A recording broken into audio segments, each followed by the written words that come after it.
Rel ini memang paling terpanjang di Indonesia ya? Atau mungkin di dunia juga? Bukan relnya, sebetulnya Elevatednya jembatan elevatednya yang panjang. Benar-benar.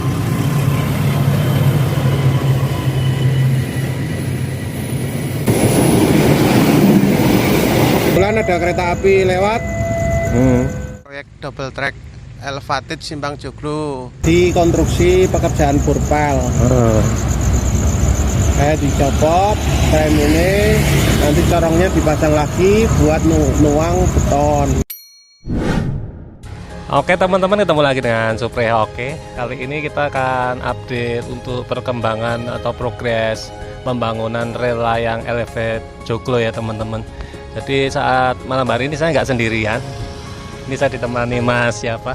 Imam Andrian 92, ada channelnya juga itu Mas.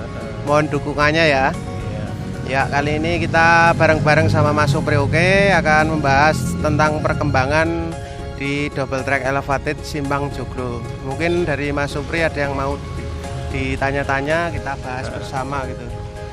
Jadi teman-teman, kenapa saya ketemuan dengan Mas Imam Adrian ya?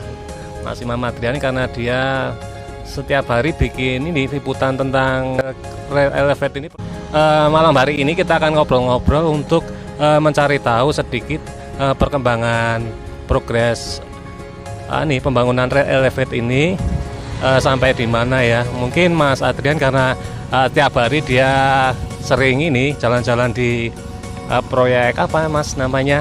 Ya, ini kan sebetulnya untuk proyek kan proyek double track elevated Simpang Joglo. Untuk pekerjaannya itu dari Solo yang nantinya tembus ke Semarang. Tapi menurut info yang saya ketahui, untuk double track pembangunan proyek ini pun juga bertahap.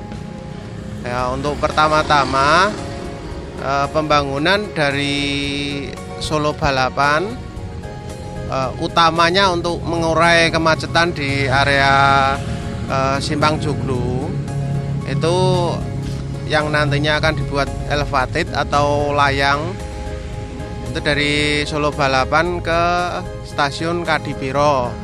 Itu sejauh berapa kilo itu Mas? Diperkirakan. Perkiraannya itu 2 kilo lah, 2 kilometer. Jadi untuk pembangunan jembatan yang di titik layang sama antara ada kenaikan dan penurunan, jadi membutuhkan untuk lahannya sepanjang 2 km. Jadi ini memang rel ini memang paling terpanjang di Indonesia ya? Atau mungkin di dunia juga? Bukan relnya, sebetulnya Elevatednya jembatan elevatednya yang panjang. Benar-benar. Jadi mungkin memang rencana menjadi ikon di kota Solo untuk jembatan rel elevated ini terpanjang sementara untuk saat ini yang sedang dibangun. Untuk konstruksi elevated sebetulnya di lokasi lain juga sudah ada pembangunan, termasuk di LRT Palembang itu kan juga konstruksi elevated. MRT, LRT di Jakarta semua itu dibangun elevated dengan tujuan untuk lalu lintas di bawah tetap bisa lancar gitu loh Mas. Iya. Wah, pasalnya Mas Imam Adrian ini luas sekali ya, sampai di mana-mana dia tahu. Jadi ya, kalau teman-teman pengen tahu lebih jauh untuk ini ya, perkembangan perkereta apian khususnya untuk pembangunan ini ya, rel ya. Jadi teman-teman bisa nanti cek channelnya Mas Imam Adrian, nanti saya taruh di deskripsi ya teman-teman. Jadi kalau saya kan kontennya selalu update tentang pembangunan dan kemajuan kota Solo dan juga event-eventnya. Jadi kalau di pembangunan proyek ini sendiri saya juga nggak bisa memantau setiap saat. Jadi kalau teman-teman tertarik untuk memantau terus, teman-teman bisa kunjungi di channelnya Mas Imam ya. Nanti saya taruh di deskripsi ya. Bisa juga tanya-tanya seputar pembangunan proyek, terus konstruksi apa yang akan dibangun, itu bisa ditanyakan gitu kan lagi. Ini saya kan sebagai orang awam itu banyak pertanyaan sebenarnya. Yang saya pikirkan itu mungkin dipikirkan teman-teman juga ya. Kenapa sih untuk ini pembangunan proyek rel elevated ini harus bikin istilahnya apa Mas? Sebetulnya apa itu Mas? Namanya detour track atau pengalian jalur. Jadi maksudnya itu kenapa harus dialihkan, kenapa nggak dihentikan dulu operasionalnya gitu? Kalau apinya terus kita fokus bangun dulu aja gitu. Gitu. Jadi karena dari pihak kereta api sendiri, meskipun dalam suatu proyek ini berjalan, untuk kereta api sendiri juga nggak bisa diberhentikan. Jadi permintaan dari PT Kereta Api sendiri dalam pembangunan double track elevated Simpang Joglo ini harus tetap beroperasi, terutama untuk layanan di area antara Solo Kadipiro ini untuk kereta api yang dari arah timur Mas, dari melayani kereta api Matarmaja itu dari Blitar ke arah Semarang. Terus ada lagi untuk KA Brantas. Sebetulnya tadi Matarmaja itu dari Malang Blitar sampai Semarang, lewatnya via jalur Solo Semarang. Untuk KA Brantas itu dari Blitar via Semarang juga. Ada lagi yang saat ini masih berjalan itu kereta api Brawijaya. Jadi semakin banyak yang lewat sini ya? Ya nantinya untuk pekerjaan double track ini dengan adanya double track ini meningkatkan perjalanan kereta api. Terus untuk double track sendiri kan dalam pondasi yang akan dibangun itu di konstruksi elevated itu posisi pondasi itu berada di jalur kereta api yang lama tadi Mas. Jadi mau nggak mau jalur yang lama harus dialihkan. Makanya itu dibikin itu ya detour track lah. Ya detour track tadi. Saya sebagai orang tahunya pengalian. Kalau itu bisa dijelaskan nggak? Detour track ya sementara untuk pengalian dalam artian kereta api tetap jalan terus. Untuk trek yang lama dibongkar, dibuat pondasi. Nah besoknya juga untuk double track sendiri kan dibangun layang. Berarti nanti di atas itu ada 2 trek ya? 2 trek langsung dari di atas ya. Jadi di atas itu double track dibangun, baru double track selesai dibangun, yang jalur sementara ini dibongkar lagi Mas. Jadi kereta api nantinya lewat jalur layang tersebut gitu.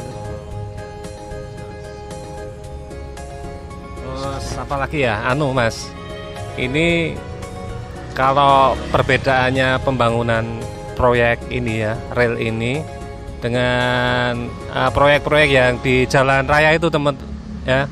Jadi yang di jalan raya itu kan kalau kita lihat kadang-kadang kan hanya sejauh berapa meter gitu kan sudah selesai. Terus nanti disambung lagi untuk bulan berikutnya gitu, nyambung-nyambung. Jadi kalau untuk kereta api sendiri untuk pembangunan rel ini, apakah bisa diperlakukan seperti itu, Mas? Ya nggak bisa loh, Mas. Tentunya untuk proyek kereta api itu harus minimal ibarat kata kita satu peta gitu loh, Mas. Dari Solo sampai Kadipiro, nanti lanjut lagi ke arah utara gitu loh. Jadi kalau namanya jalan raya kan meskipun 500 meter tetap bisa dilewati oleh kendaraan. Nah, kalau ini kan kendaraannya spesifik gitu loh, Mas. Jadi kereta api ya mau nih satu jalur ini selesai gitu loh, Mas. Iya, terus Mas Imam tahu nggak untuk perkembangan ini pembebasan lahan yang kemarin sempat ini menunda pembangunan proyek ini ya? Untuk yang di sepanjang ini proyek rel elevated ini apakah masih ada info untuk kesulitan pembebasan lahan? Kalau mengenai pembebasan lahan sendiri, kita juga perlu berkoordinasi dengan pihak-pihak terkait, antara lain ya lahan milik masyarakat. Nanti juga kita menghubungi dari pihak aparat setempat, misal dari pihak kecamatan, dari desa ataupun dari kelurahan yang terdampak proyek tersebut. Ya alhamdulillah untuk kali ini proyek double track Simpang Joglo sih pembangunannya ya lancar gitu loh ya, lancar. Untuk pembebasan sendiri pun masyarakat sadar akan pentingnya pembangunan gitu loh Mas. Iya.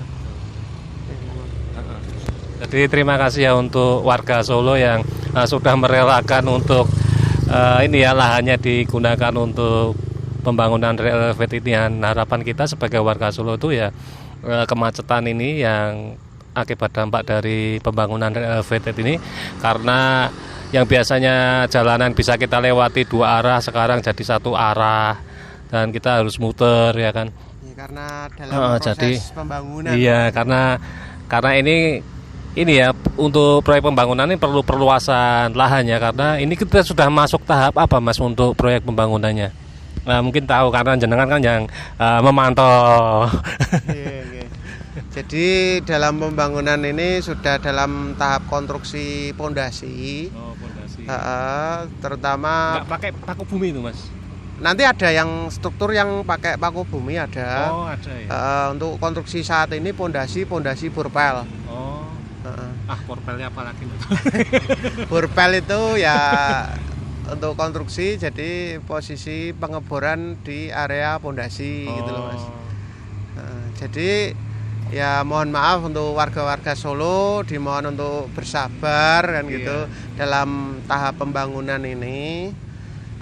Tentunya nanti juga ke depan berdampak lebih baik lah Mas untuk kota Solo ini, terutama Simpang Joglo ini bisa lancar gitu loh Mas. Iya benar. Jadi memang harapan kita dari dulu ini sejarahnya perlintasan Joglo ini selalu macet ya teman-teman. Jadi harapannya dengan rel elevated ini nanti perjalanan kita ketika melewati di sini lancar sekali. Jadi luar biasa nih Solo macetnya, karena di perbatasan ini ya, di Joglo, terus kemudian di Juruk, kemudian di Mekonang, di itu Mojo juga ditutup. Jadi kita hampir setiap hari itu yang melewati itu selalu muter-muter ya teman-teman. Tapi nggak masalah, kita bersabar dulu hingga semua proyek-proyek ini selesai, karena kedepannya kita pasti akan merasakan kenyamanan dan keindahan kota Solo ya. Mungkin ada yang diceritakan lagi Mas Imam untuk ini perkembangan rel elevated ini biar teman-teman semua juga paham. Tapi kalaupun nanti kita nggak bisa lama-lama ngobrol di sini, teman-teman bisa langsung kunjungi ya. Saya ingatkan lagi untuk nama channelnya Imam Andrian 92, pokoknya ya, di subscribe juga, dukungan dari Mas Supri Hoke juga di like, komen maupun subscribe. Tentunya di Simpang Joglo ini juga menjadi titik kemacetan, ibaratnya padat lalu lintas, karena menghubungkan 5 kabupaten Mas. Iya, benar. Jadi antara Kabupaten Karanganyar, Sragen, terus Kabupaten Grobogan, Kabupaten Boyolali, itu terkoneksi semua di area Simpang Joglo, Mas. Oke, untuk penutup saja nggak usah lama-lama ya. Jadi yang jelas saat ini bahwa kita mesti bersabar dulu hingga tahun berapa Mas? Ya untuk target sih 2023, akhir 2023. Kalau tidak ada kendala bisa selesai gitu Mas. Iya. Semoga apa yang telah di tagline ya yang sudah ditargetkan, diagendakan oleh ini PT KAI dan juga pemerintah dan juga semua dinas yang terkait itu bisa menyelesaikan semua. Dan ini nggak akan selesai tanpa dukungan dari teman-teman semua, juga warga Solo ya. Kalau pembangunan ini dengan kelonggaran hati kita nikmati dulu seadanya, kita pasti akan menikmati hasilnya. Oke. Terima kasih ya sudah menyimak video Supra Oke ini hingga selesai, dan semoga apa yang kita bagikan, kita sharingkan malam hari ini bermanfaat untuk teman-teman, mencerahkan teman-teman ya. Oke, sampai ketemu di video berikutnya dan bye.